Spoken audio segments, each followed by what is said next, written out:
Hi hello അസ്സലാമു അലൈക്കും. റിച്ചൂസ് വീട്ടിലേക്ക് എല്ലാവർക്കും സ്വാഗതം.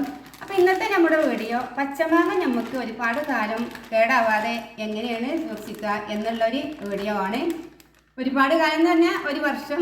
അപ്പോൾ നമുക്ക് മാങ്ങ ഇല്ലാത്തൊരു കാലം വരുമല്ലോ. അപ്പോൾ ആ കാലത്ത് നമുക്ക് ഇതുപോലെ ഉണ്ടാക്കിയിട്ട് നമ്മുടെ ഫ്രീസറിൽ വെച്ചാൽ നമുക്ക് ആവശ്യത്തിന് എടുത്തിട്ട് അച്ചാർ ഉണ്ടാക്കുക, കറി വെക്കുമ്പോൾ അതിലിട്ട് കൊടുക്കുക, ചമ്മന്തി ഉണ്ടാക്കുക, അങ്ങനെയൊക്കെ നമുക്ക് ചെയ്യാം.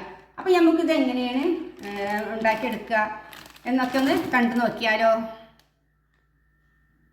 അങ്ങനെ ഇതാ മാങ്ങ ഞാനിവിടെ നല്ലോണം കഴുകി തുടച്ച് വെച്ചിട്ടുണ്ട്. ഇനി നമുക്ക് ഇതിൻ്റെ തോലൊക്കെ ഒന്ന് മാറ്റിയെടുക്കണം. തോല് മാറ്റാതെ വെക്കണവർക്ക് വെക്കാം. തോല് മാറ്റിയതിൻ്റെ ശേഷം നമുക്കിത് കഷ്ണങ്ങളാക്കിയിട്ടും വെക്കട്ടാം. അപ്പോൾ ഞാൻ ഇതിൻ്റെ തോലൊക്കെ ഒന്ന് മാറ്റിയെടുത്തിട്ട് വരാം. അപ്പോൾ അങ്ങനെ ഇതാ മാങ്ങ ഞാനിവിടെ പൂണ്ടെടുത്തിട്ടുണ്ട്. ഇനി നമുക്കിത് ചെറിയ ചെറിയ കഷ്ണങ്ങളാക്കി എടുക്കണം. നമ്മൾ കറിയിലൊക്കെ എങ്ങനെയാണ് മാങ്ങ ഇടൽ അതേപോലെ ചെറിയ കഷ്ണങ്ങളാക്കിയിട്ട് തന്നെ കട്ട് ചെയ്യണം. ഇതേപോലെയാണ് കട്ട് ചെയ്യേണ്ടത്.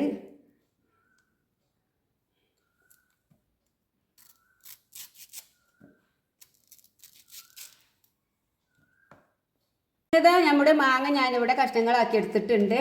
ഇനി നമുക്ക് ഇതുപോലത്തെ ഒരു കവർ എടുക്കുക. ഇതുപോലത്തെ കവർ ഇങ്ങനത്തത് എടുക്കുക. എന്നിട്ട് ഇതിലേക്ക് മാങ്ങ ഇട്ട് കൊടുക്കുക.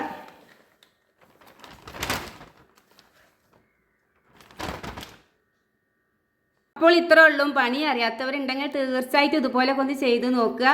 മാങ്ങയില്ലാത്ത കാലം വരുമ്പോൾ നമുക്ക് മീൻ കിട്ടുമ്പോൾ മുളക് കറി വെക്കുമ്പോൾ അതിലിട്ട് കൊടുക്കുക. ചെള്ളിയും മാങ്ങയും കറി വെക്കുക, അച്ചാറിടുക, സമ്മന്തി അരക്കുക, എല്ലാത്തിനും പറ്റും. അപ്പോൾ എല്ലാവരും ഇതുപോലൊക്കെ ഒന്ന് ചെയ്യുക. അപ്പോൾ എൻ്റെ വീഡിയോ നിങ്ങൾക്ക് ഇഷ്ടപ്പെടുകയെന്നുണ്ടെങ്കിൽ എല്ലാവരും ഒന്ന് സബ്സ്ക്രൈബ് ചെയ്യുക, ലൈക്ക് ചെയ്യുക, കമൻറ്റ് ചെയ്യുക, സപ്പോർട്ട് ചെയ്യുക.